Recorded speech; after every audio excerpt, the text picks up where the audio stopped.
Everyone, this is our second session of Plain Talk. So we're in Southeast Colorado. We cover the 7 counties. So that's Los Animas County over to Prowers, up to Kiowa, down to Baca. We have Crowley, Otero, and Bent as well. So if you're not on today's Plain Talk, don't worry. We will publish this on our YouTube channel. Louis, what is our YouTube channel? So we're still in the middle of developing it. I didn't want to upload it until we had at least a couple videos. So this will be the second one that we do with it. But the name will probably be Southeast Colorado SBDC. Keep it real aligned with our emails and our website. So it's really easy to find all of them. But come next week, both of these videos will be on the YouTube video or on the channel, and then that will be up and going. And then we'll send out like a marketing through our constant contact with the email to let everyone know when that's up and going. Thank you. I know I put you on the spot there, but because we're doing so much development this year, and some of it's coming out of COVID and some of it was just going to happen anyway, I feel, and we all feel, I think, that the more that we can be communicating and talking about specific topics that are relevant to Southeast Colorado, the better it is for all of us, because I'm finding out on a daily basis there are things happening in this region that I didn't know about, and so that's pretty exciting, considering the fact that I think that people think we're a sleepy corner of the state, and actually we're very dynamic. So I'd like to go ahead and introduce. Well, let's go ahead and have everybody introduce themselves so that we can hear your voice. And then what it is that you do, how you are connected to transit, because today's topic is transit in Southeast Colorado. And if you're scratching your head and going, what, I don't know what she's talking about, that's why we're talking about this, because there are a lot of things happening and we have the potential for even more. And I think we all can agree that at some point we need that transit capacity that goes beyond our own car or catching a ride with a neighbor or something like that. So let's go ahead and start up at I'm looking up at the top, and I'll start on my right. So that would be Adrian. Could you please introduce yourself? Tell us who you represent or what you represent. Yeah. Hi, guys. My name is Adrian Hart. I've worked media in Southeast Colorado for my entire professional career. And so I've started my own consulting company a couple of years ago, consulting with A. Hart LLC. And out of that, I felt the need to better service my clients by actually providing a new media platform, if not multiple integrated platforms is a good way to think of it. Kind of like social media meets newspaper, meets phone book, meets radio, TV station. So you can read more about it on seconews.org. Primarily, my main interest in being in this meeting is to get contact information and to kind of open up press release access. So today's the first day we've had, actually yesterday we posted it after the county commissioners meeting, but yesterday's the first day we posted a press release from our Otero County commissioners. We've got a press release from the city of Lahana, several of those that we released last week. So I really want the municipalities, the county organizations, basically anyone who would disseminate any sort of public information, useful public information, so that I can put it in one place and make it easily accessible for free to the public. And of course, my company will be funded primarily off of advertising revenues. So life is pretty good. I encourage you guys to check out the website. And if you want to send me press releases, it's ahart@seconews.org. And there we go. Thank you very much for including me in this meeting. And I'm very excited that you guys are getting this going. I think our community is going to benefit from having these talks and getting people in the room together that we normally wouldn't be in the room together. And like you said, it's such a sleepy community, but everybody who's working is too busy doing their work to make time for this type of thing. So it's beautiful to see it starting to come to fruition. So thank you again, Nikki and crew. Oh, thank you. And great marketing on your business. Thank you. Let's go across over to Jaden. Hi, I'm Jaden Yeomans. I'm the Operations Administrator for the Southeast Colorado SBDC. And so just like Mickey, I cover the same 7-county area. And I do a lot of the day-to-day tasks as well as business consulting and build outs for our educational programs. And she keeps me in line. Yes. Okay, we can drop down to Lewis. So I am the marketing administrator for the Southeast Colorado SBDC. Kind of the same thing as Mickey and Jaden. My focus is more marketing and social media, PR, and development on that end, whereas Jaden does a bit more of the operational stuff. And obviously Mickey's more of Superman, so she does everything. Oh, thank you. Today I don't feel like Superman. I feel like Sleepy Man. So thank you. Stephanie? There we go. Yes, I'm Stephanie Gonzalez. I'm the regional economic developer covering 6 counties, Bacabent, Crowley, Kiowa, Otero, and Prowers. Our organization wears many hats, and one of them is transportation. So we are the transportation planning region. We helped to start the Regional Coordinating Council for Transit and Mobility. And so with that, we are working on making transit very visible. So it's very nice to hear about the marketing that's available so that we can, once it's rolled out and making regional connections across all 6 counties, we can utilize services such as Adrian and Luis, and that way we can get the word out. Transit's very important in our area. It's the way we get around. Of course, if you have a car, that's great, but people who don't and need those services, we are trying to make that to where it'll be accessible from any county all the way across the region. And it could be for medical reasons, for just general, hey, I'm a college student and I need to move from one, I have a class at one college and I need to go to the other college, and, shared services, all of those things, veterans. We just want to be able to expand on transit, and that has been our goal. We are in the midst of working on several projects with even Mickey's involvement in one of them specifically for a mobility manager. So just a lot of exciting things happening with transit, and we're just looking forward to what can come of a regional connection. Thank you. Thank you for having me. Oh, absolutely. And Stephanie, to know that I'm going to come back because there are some specific things that I know that you could probably expand on.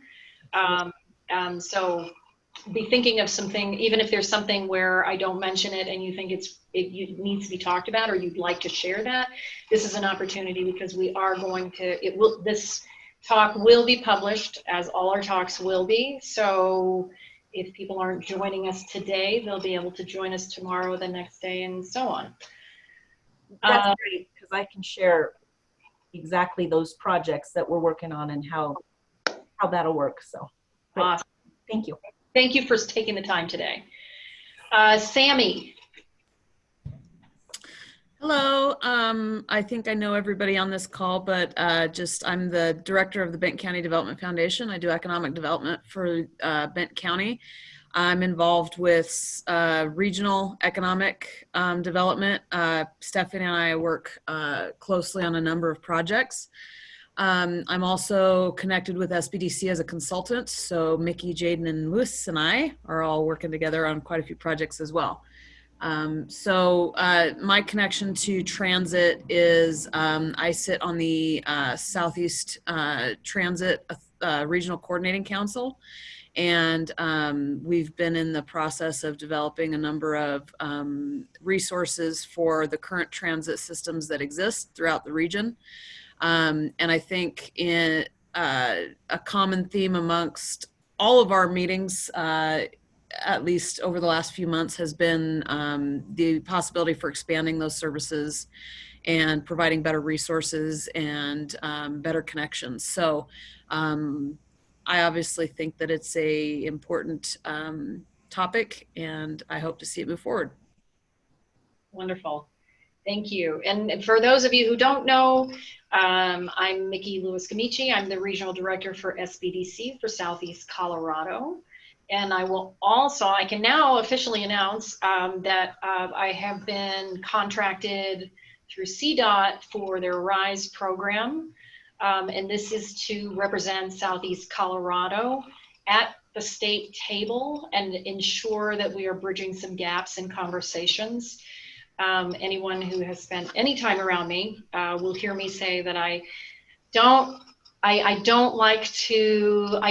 believe in programming. I've been doing it for 25 years, but I don't believe in parachuting in with a concept from the outside. And it can be very, very tough on a state level because they're located on the state level. And so everything they do, it can often feel as though they're parachuting in and trying to help. And so in collaboration with CDOT and Connect-to-Dot, which is a partner with SBDC, we discussed the fact that since I'm already here and I'm covering the 7 counties of Southeast Colorado, and I'm at a lot of conversations, that it would make sense that I would assist in being a bridge. And that really is all that's how I see myself. It's not that I have brilliant solutions, but that I can sit at the table in Southeast Colorado and I'm part of the community and can hear the needs, and then I can translate them for what the state has happening and vice versa. So I think that this is it's a unique opportunity that has come up for our region, and I think that going forward, actually thanks to COVID, we are going to see a lot more of these kind of opportunities surfacing because our state and our federal government has become acutely aware that they don't always have their fingers on the pulse of a community. And then that can sometimes keep good things from happening. So if you are hearing me talk, if you're seeing me at a table and we're talking about transit, I'm not just sticking my nose in, I'm actually there in a purposeful reason, and I had not announced this before because I thought this would be a good time to let everyone know that I will be also wearing this hat. So please feel free to reach out to me, and if I don't have an answer, I will find the person that you need to be talking with, because I think I'm going to do a lot more of that than anything else. So having all introduced ourselves so you know how we are working and why transit is meaningful for us, what I'd love to do is actually take this time especially to talk about what is happening, because I think there's a lot happening behind closed doors in these really dynamic meetings, and then the community doesn't really know that we're having these conversations. So I always hate to put people on the spot, but Stephanie, I'm gonna put you on the spot lovingly and warmly, as we do in rural regions, but really have you talk about some of these dynamic programming potentials and things that are on the horizon for our region. Okay, so as our Southeast transportation planning process has gone, we started the process of updating the regional transportation plan just in line with what the statewide plan amendments are doing. And with CDOT's help, we were able to prioritize projects. Sometimes we get the feeling that transportation and transit are not connected necessarily, because you think transportation, you think roads. We need new roads, we need new updates or infrastructure upgrades and bridges and what have you. Well, with transit, we think about transit and it's just our local Prowers Area Transit, La Junta Transit, Inspiration Field, and all of these. And what we did this year in the regional transportation plan was really focus on making that be something that goes hand in hand. Yeah, we're fixing roads, we're addressing issues, but yet we're bringing transit to light in our area and saying these systems already exist, but how can we make them better accessible, maybe after hours, because a lot of our transit services run 8 to 4, 8 to 5, whatever that looks like, and making it more available and accessible to people. So with that, the Regional Coordinating Council, we started that 2 years ago and brought stakeholders to the table. So we looked at that and went, who does that look like? Who are those people that need to be at the table?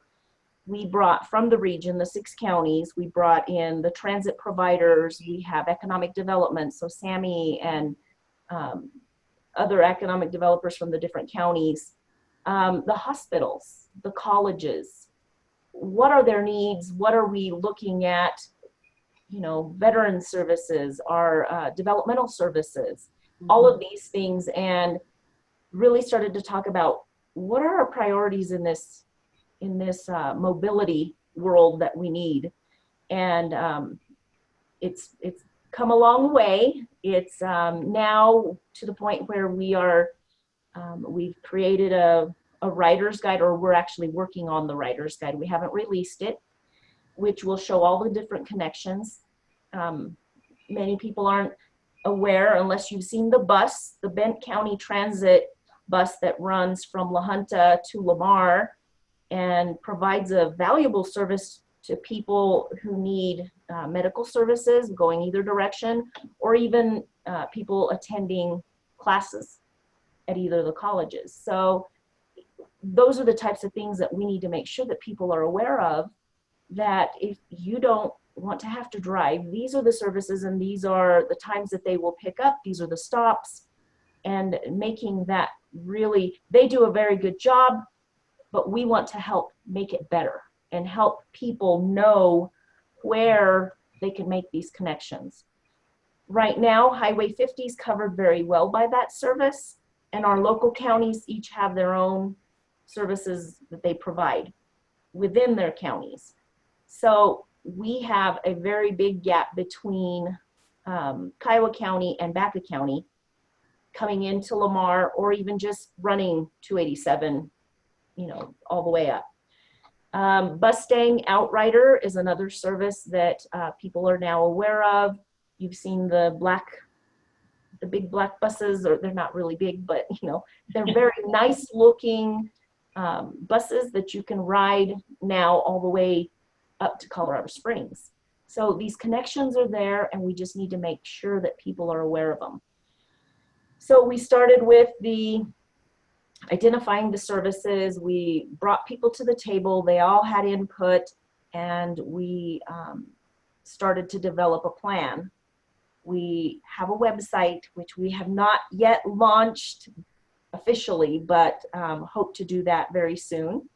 We have a brochure that we will start distributing, and then we have the writer's guide. So very exciting stuff to help bring awareness to what services are. And then it also positions us to actually pursue grants to help fund the gaps. So with that, then we can move into, I can tell you, we're very excited. We have applied and have been granted money for bus shelters. So bus shelters across the region. At this point, we've had something as small as a 8.5 by 11 saying the bus can pick you up here in a window. You go to the Front Range, you go to the city, you see actual structures to where people can sit and wait for a bus and be out of the elements. So that was one of the priorities that we decided would be very good to bring that visibility. So the bus shelters are not very big, but they are going to be able to give us awareness. They are, I believe, let me tell you, 8.5 by 11 feet, I believe is what they are. And they would have solar lighting, so even if you have to wait, if we get the after hours services in place, we'd have a place to, you know, sit and wait. They have a bench and they are ADA compliant. And so we're starting to work that situation now. We have, for the 3 counties going on Highway 50, and the services that are already established, we have 5 stops in each of those counties that we've identified. And then we have 1 in each of the other 3 counties, Crowley County, Kiowa County, and Baca County, until such time that we can get those services established. But we do want to have, they have services now, at least have the 1 available now. So it's exciting. We're starting to see progress. We're working through the project now in getting the actual site locations identified, going to the councils, making sure that they're good with that, and we can have something moving forward very soon. Hopefully in 2021 you'll see those along, you know, in different communities. And then just recently, SCCED with the TPR applied for a mobility manager. So this mobility manager would continue to work on the tasks that the RCC has established moving forward, making sure that our website's updated, coordinating. They'd be like the local call center. So if somebody needed that, hey, where do I make this connection? That person would take care of that. They would pursue other grant opportunities. They will do, we have an extensive list of things that we want this person taking care of so that we can keep furthering and enhancing our transit along the regional connections. So very exciting. We're waiting to hear that. We are looking to also partner. We have Mickey that's very graciously said she would help to partner with this grant in coming up with some part of the match. And then we have the Lower Arkansas Area Agency on Aging, Jim Collins, who has also indicated that we can partner with that for the IntelliRide, which was formerly MedRide. So, or offered, it was a service offered by MedRide, but now it's IntelliRide. So it's exciting. We're starting to see progress in some of the goals that we've set, and we're seeing we're achieving things. You know, sometimes you start to plan and you plan and you plan and you don't actually see things happen. We're starting to see that now, and we're very excited about it. So we're really truly trying to make sure that we serve our underserved populations, but we also want to make sure that the general population, their needs are also met. And with that, you know, that could lead to the after hours. You know, we have Ubers in the city and Lyfts. Why can't we offer that in our area? So just so many things that we could have on our radar that we can access and try to enhance transit. Mobility app. How many of us have phones? We all have a phone, or most everybody. I know a few that don't, but you can pull it up and let's schedule a ride right there, and it just could really work great, I think. And that's our goal, is to just make sure that transit is really dynamic here in rural Colorado, just as it is on the Front Range and in the city. So that's what we have going on. That's a lot. Thank you, Stephanie, for sharing all of that. And I just want to plug in, if you're thinking to yourself, SBDC, and why would SBDC be facilitating this conversation? All of the things that Stephanie has just talked about that there are a myriad of opportunities in there. So whether it's that you are speaking up and saying, hey, in our area, we actually are limited with our transportation and we think that we might need something like that. That maybe you're an organization or an entity that is looking for partnership, whether you're applying for grants or whether you were able to receive some CARES Act funding and you have a timeline in which to spend that money and you're thinking, well, what can I do that's going to, that what I can show that it would impact our entity, but it would also be using that money in a purposeful way, and where the feds will go, oh, I see why you're spending that money on that, then this is an opportunity. So there are definitely, that's something to consider. And then last but not least, if you have been saying to yourself, I would like to start a new business, but there's so many businesses that already exist in Southeast Colorado, what in the world could I come up with that's unique?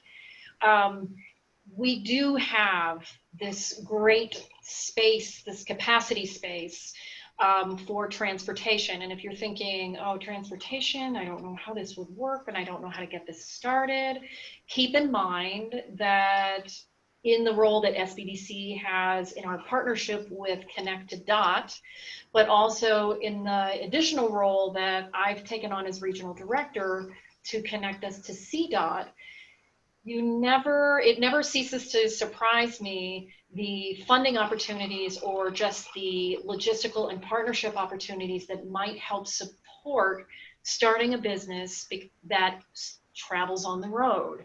So keep in mind, Connect to DOT, CDOT, anything having to do with things that build roads or help transportation. So if you have a transportation app that you want to create, that's something that CDOT would be interested in. If you want to start your own rural or Uber or you have your own name, which I love because we have the room for that kind of creativity as well, then that's something that maybe CDOT or Connect to DOT would be able to not only help you in the process of becoming a contractor in that field, that industry, but also there may be some funding opportunities for you or some very low interest loans that would help you get something like that off the ground. So I just want to put that out there for those of you who are just entrepreneurial or you're looking how to collaborate deeper. Just be thinking that, you know, there are strategies, and just because we haven't talked about those strategies don't mean that they can't come to fruition. Because I think for all of us who wear multiple hats, we have discovered that usually what makes things happen is just going ahead and putting it out there to begin with. And then there is someone or there is a mission or there is an entity that has an agenda that aligns with what your idea is. So I'm just throwing that out there. And I did want to welcome Danelle Berg. I know that we just got her name right now, but for those of you who don't know Danelle, Danelle, could you possibly just introduce yourself and share what you do in Southeast Colorado? Sure, thank you. I apologize for being late. I was on the phone and stuff happens. It's okay. I'm Danelle Berg. I'm Otero County Economic Developer and also special projects. So I'm on Stephanie's board for SECED and chair the Southeast Council of Governments. I have a business loan fund through Otero Partners Incorporated.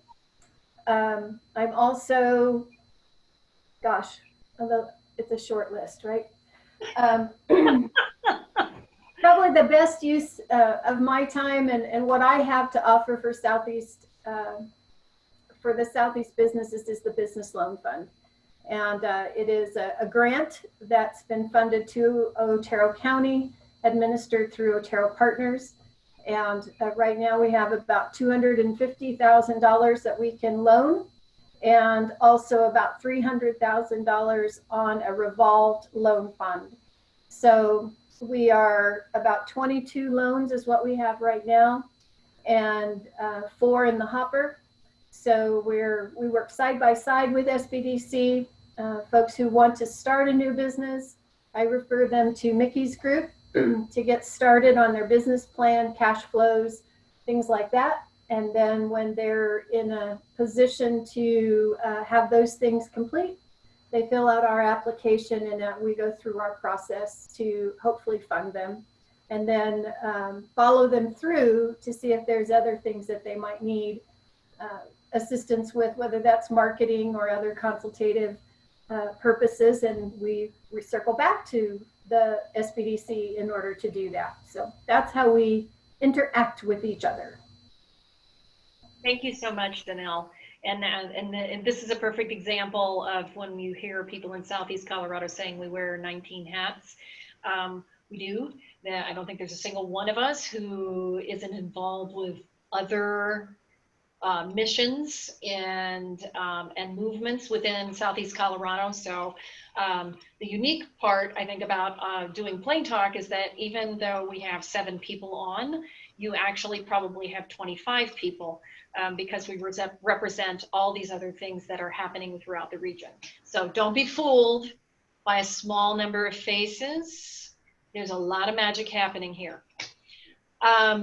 So Sammy, as Bent County Development Foundation Executive Director, and then you are on multiple boards, do you have some input on some of the ways that some of the things that are happening, how they can impact, how they are currently impacting, whether it be positive or, you know, that we don't have enough transportation, and some of the things that you know are on the horizon, and why we are specifically talking about transit in this region?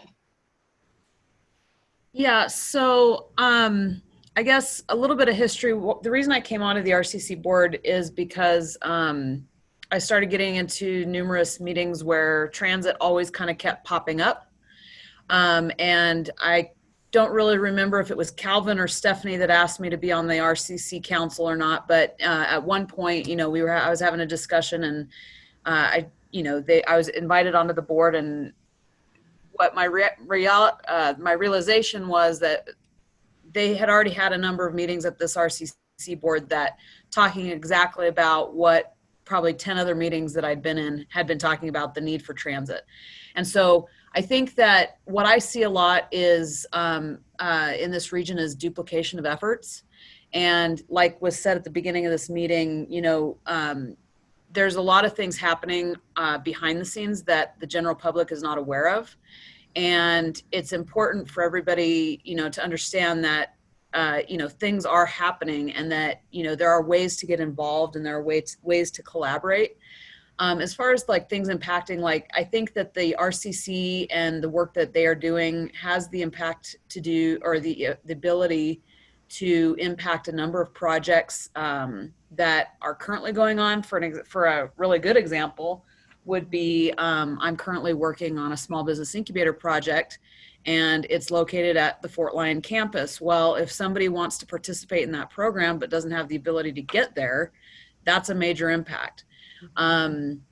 You know, and throughout this region, you know, I lived for about 10 years up in the Aspen Snowmass area, and they have what's called the RAFTA bus system, which is the Roaring Fork Transit Authority bus system. And that system, you know, having lived here my whole life up till that point, I never really used public transit. So I didn't really understand how to use it. It was kind of intimidating to me. And I didn't get on there. I lived up there for 10 years, and I probably didn't get on there for 3 or 4 years, you know, other than maybe to get a bus, you know, across town or something, but I didn't really widely use it. And when I finally became comfortable with it, we actually had moved down to Carbondale, and from Carbondale to Snowmass was about an hour commute. And I actually got to the point where I took the bus to and from work. I got off the one bus, I got into another bus, and it took me right to the doorstep of where I worked. And so I've seen the impact that a good transit system can have on a region. It allows people to have access to pretty much anywhere they want to go, anything they want to do. It's very convenient. It supports a lot of businesses, and it makes things more affordable for people. And so coming from that experience down here, I see what the potential could be. And I also see I see a lot of holes. You know, I see a lot of, you know, the times and the days that the bus doesn't run, that makes it where I hardly ride the bus now because I can't function on just a bus from 9 to 5 Monday through Friday. And so, you know, there's some holes and there's some gaps in the current transit system that I think we're all trying to work towards as far as filling and expanding those services. And personally, you know, an example for me using it, I live in Rocky Ford, but I work in Los Animas. If I knew that there was a bus system that could get me here as early as, you know, 7:30 in the morning, and I could make sure that if I had to work late and get back home by 8 p.m. at night, I would probably ride the bus to and from work.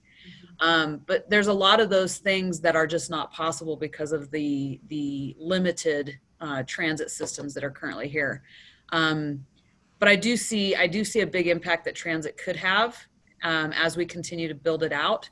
And I think my main concern is that we are not duplicating efforts, but rather bringing everybody's efforts together and really collaborating on all of our work together to expand the transit. Those are great points. I really appreciate you talking about that, Sammy.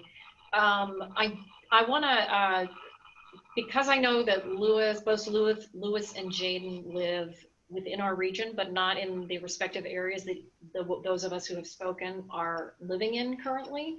I'd love to get your perspective on this and what, how you're seeing that this might positively impact you as residents, because Lewis, you live in Manzanola, and Jaden, you live just right outside of Rocky Ford.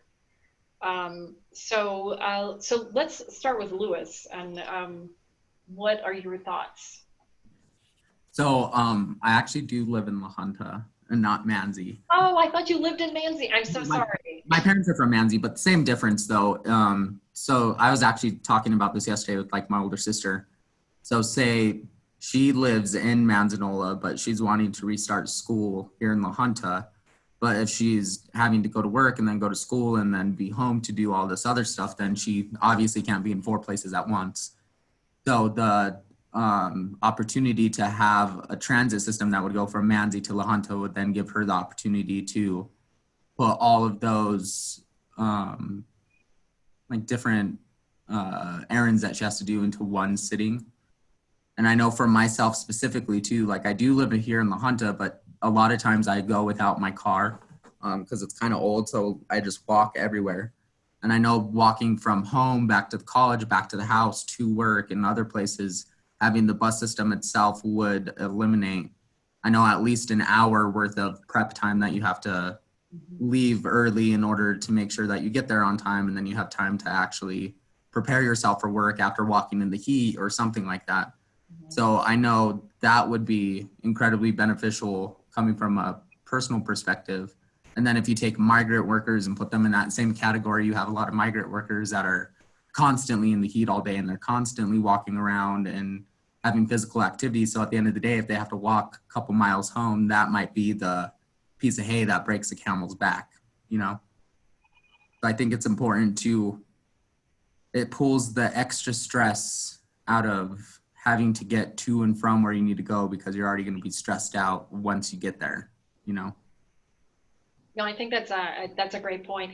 And how wonderful that Stephanie was talking about the shelters. So for those of you who have not done bus travel, I spent 2 years in LA riding the bus.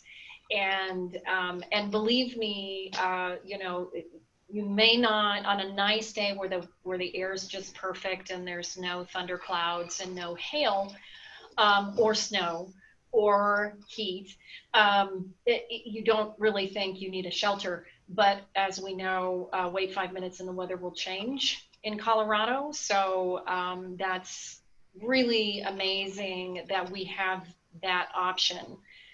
Whether you are young or older or you find yourself to be completely mobile or not so mobile, the fact that we have those shelters is actually a real boon for our region. So, Louis, thank you for talking about Manzanola. I'm so sorry. You talk about Manzanola so much that I just was like, he lives in Manzanola. Yeah, that's okay. I think I even confuse myself sometimes because I call Manzi home and then I live here. And then I've lived in Colorado Springs for a long time, so I call that home too. So I'm just a walking contradiction, I guess. Before I finish speaking, though, I did want to plug in a resource real quick that I did find yesterday. And I sent the information off to Jaden, Sammy, and Mickey. But I'm speaking specifically to you, Stephanie. There's a website called remix.com. It's remix.com. And it's an online planning platform for rural transit. So essentially, it's almost like that mobile app that you were talking about, but it's already established. And they're advertising on their website that they're looking for more rural areas to partner with them. And there's a lot of grant opportunities and stuff with that. So in the coming days and stuff, I'll get your email from Mickey and go and send off all that information to you as well. So you can align that with your plans. And That- Louis, I that's can actually, great. I'll forward that to you, Stephanie. Okay. Oh, cool. Yeah.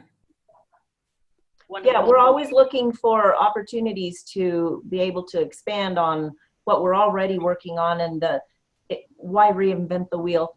So if there's something already out there that could be adapted to our area.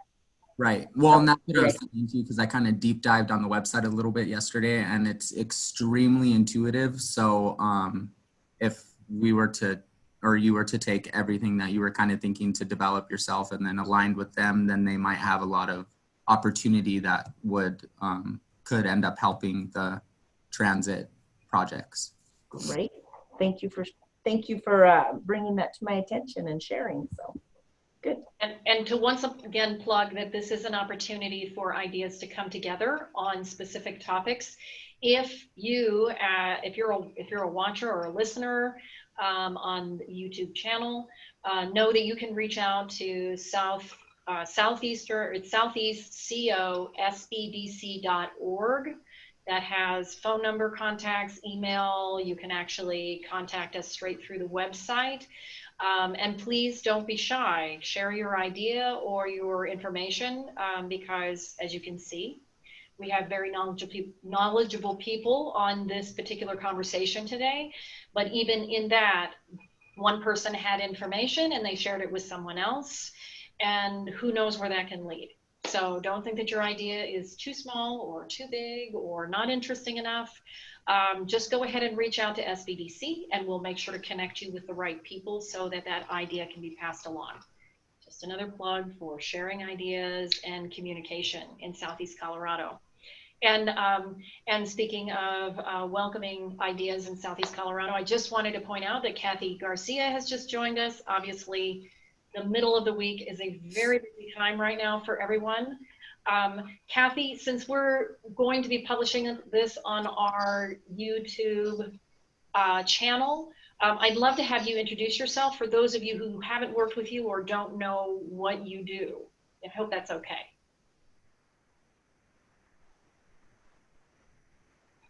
Sorry, it took me a while to figure out how to unmute. I'm Kathy Garcia. I'm the Regional Director for Southern Colorado for United States Senator Cory Gardner. And our role is to help constituents with issues that they may have with IRS, Veterans Administration, whatever federal agency that you're working with. If you have any problems, our job is to help. Thank you so much, Kathy. Thanks for joining us. And we're in the midst of our conversation about rural transit specific to Southeast Colorado. And we have recorded this, so anything that you weren't able to catch at the beginning, we can send the link over to you so you can kind of catch up on all that information. And for those of you who haven't worked with Kathy, I think everyone on the screen right now, we're talking about very collaborative partners. And in the 3 years that I have been in Southeast Colorado, I have been constantly just blown away with the collaboration that exists in our region and the creativity and the stick-to-itiveness in creating programming and supporting things that create positive movement for our region. So I want to jump over to Adrian. Adrian, I know I'll get this correct because you live in La Junta. No, you don't live in La Junta anymore? No, I haven't lived in I lived in La Junta 13 or 14 years ago. Okay, I'm tired. No, I grew up in Swing. Yeah, you're all right. It's all good. As soon as I got a driver's license, my whole outlook on the world changed. Instead of having friends just in Swing, I had friends valley-wide. You know, as soon as I had mobility, I was spending time in Lamar because I had cousins down in Lamar. So, you know, inevitably I made friends with their friends.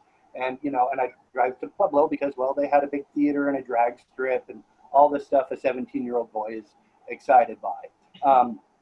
So I also lived in Pueblo while I went to the university, getting a bachelor's degree. So I actually rode the bus probably about 6 months in Pueblo, and it was, you know, 25 blocks or so that I would ride, but walking 25 blocks was pretty miserable for me.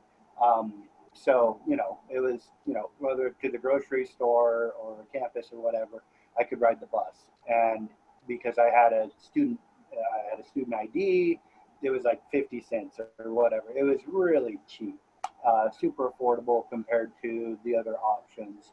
And, you know, we just don't have it here. Even when we go out of town, we probably aren't as likely to utilize public transportation because we aren't used to using it at home.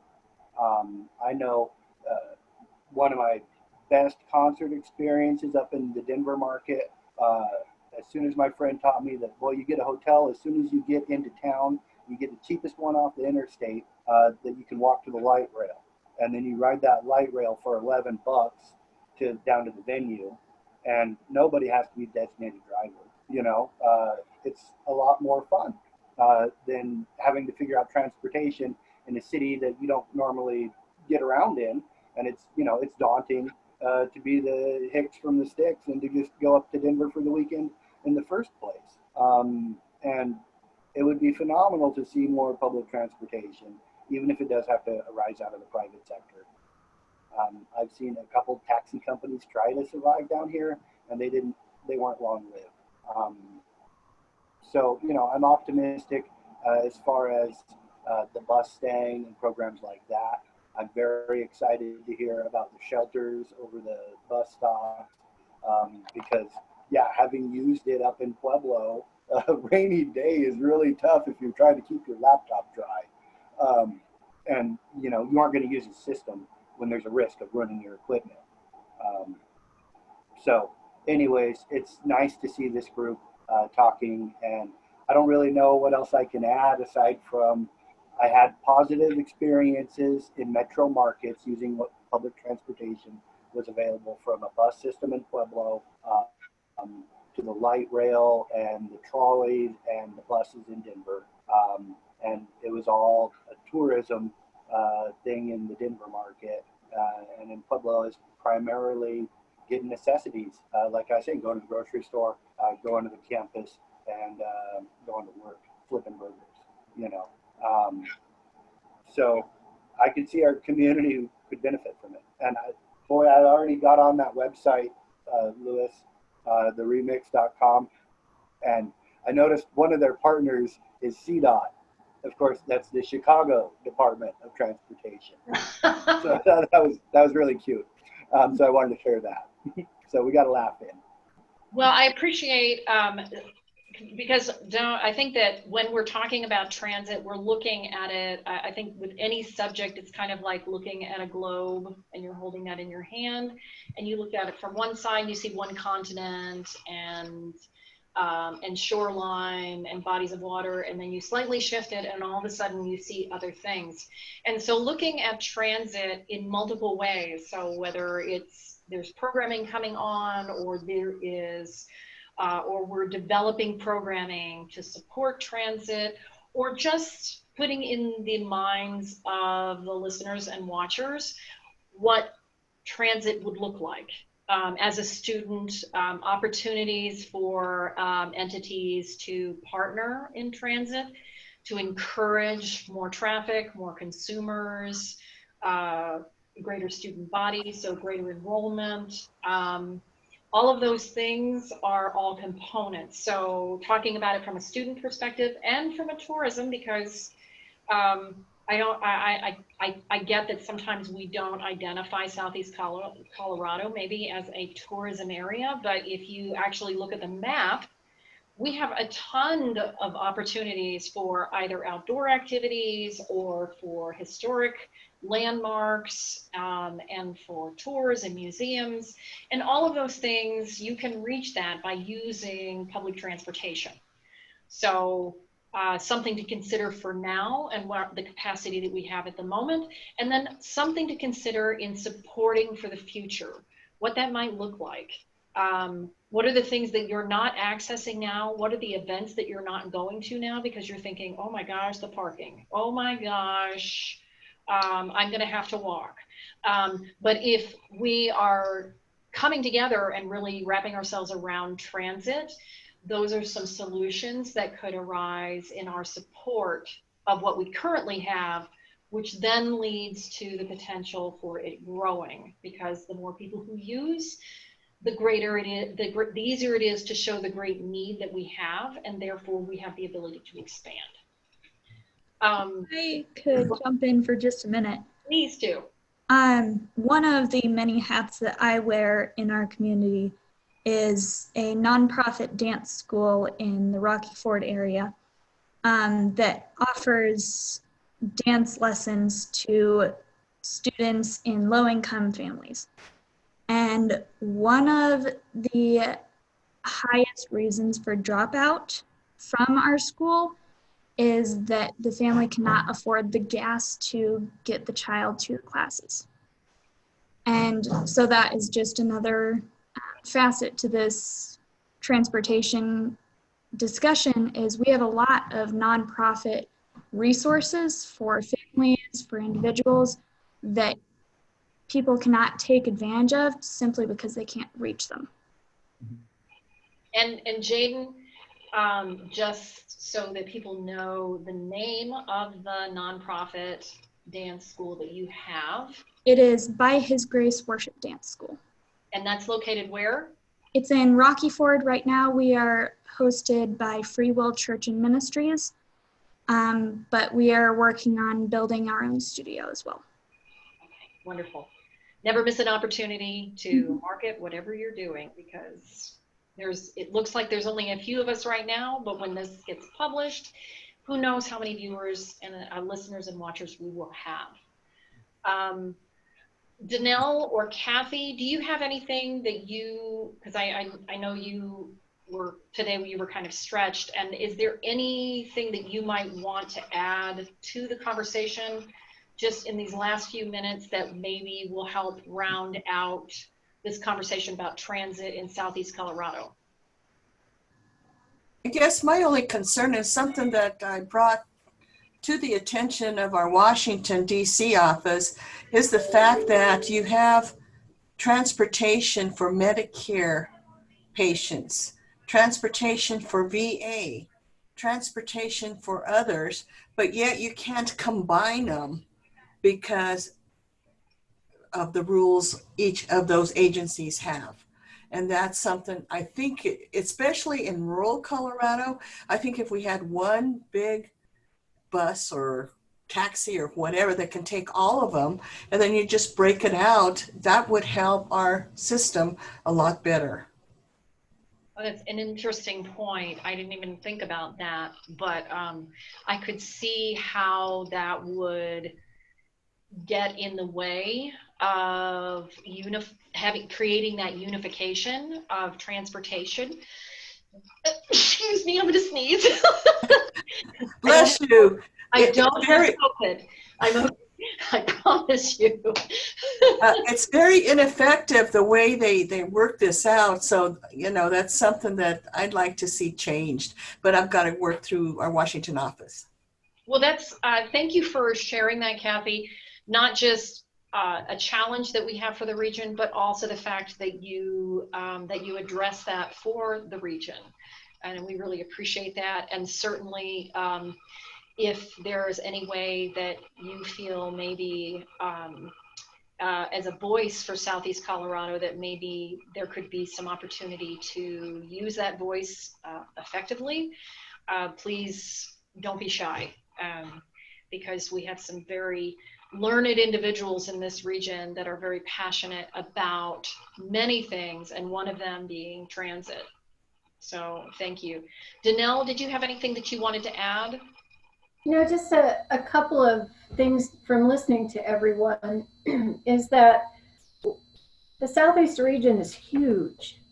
And because you live in Rocky Ford or Manzanola or somewhere like that, even Swing, we have to have a way to get folks to and from those major medical centers, doctor's appointments, dentists, hair appointments, I mean, all of that. And this has really come to light more for me because my mother-in-law now is in a nursing center, and so in Crowley County. And so now, you know, she has to be bused from the nursing center to all of her appointments in La Junta. And I can only imagine that there are other people who no longer have their driver's license, or mothers with several children that needs to get on a bus and go someplace, whether that's the playground, to school, to whatever. And transit is the most economical way to do that. Oops, pardon me. I think the other side of that is that we don't often think of doing things together, collaborating. It's oh, we have this idea and we're going to go do this, instead of saying, I wonder if somebody else is already doing that, and partnering. The economic developers across the Southeast have been getting together on a regular basis, and we've come to realize that we're stronger together than we are independently. So that can only be true for transit. Between the bus staying, Bent County, City of La Junta, and any of the Medcare or MediRide or whatever they are called, all of that together, if we could just sit down and compromise and come together to say we can all save money and provide a better service if we could do that. So, and I know that's part of what some of what Stephanie's group, the transit group, is working on with these bus shelters, whether they're school buses or whether they are the City of La Junta bus or whatever, a place for people to be in order to wait for the bus. So we have to make it convenient, we have to make it safe, and we have to make it cost effective. I think those are great points, and it's, what a great way to wrap up the conversation that we've had. Albeit it's only 1 hour that we're talking, but it's rich with information, and really thank you for punching that point about that collaboration piece, reaching out. Stephanie? Yeah, if I could just encourage, our stakeholders are, you know, transit providers, elected officials, hospitals. We encourage Jaden and Luis and Adrian, people who have some input that can say, hey, this is what we're missing in this area. And, you know, help us to build our case. It just helps to enhance what we're trying to do. So if you anytime want to join us for a meeting, we meet once a month on the 4th Wednesday of every month at 8:30. So I encourage anyone who would love to participate in transit, have an input, join us. We'd love to have you. Thank you. Thank you for adding that, Stephanie. After 25 years of developing program, one of the things that I have learned is that a lot of time the general public is not aware of how many meetings are really there for the public. So that means that you can actually participate. So if you are passionate about transit, and even if you just want to be a voice at the table, you have something to say, you live in the area, so you can speak to your area. Don't ask me where you live, because clearly I get everybody's location wrong, but you can speak for your own area.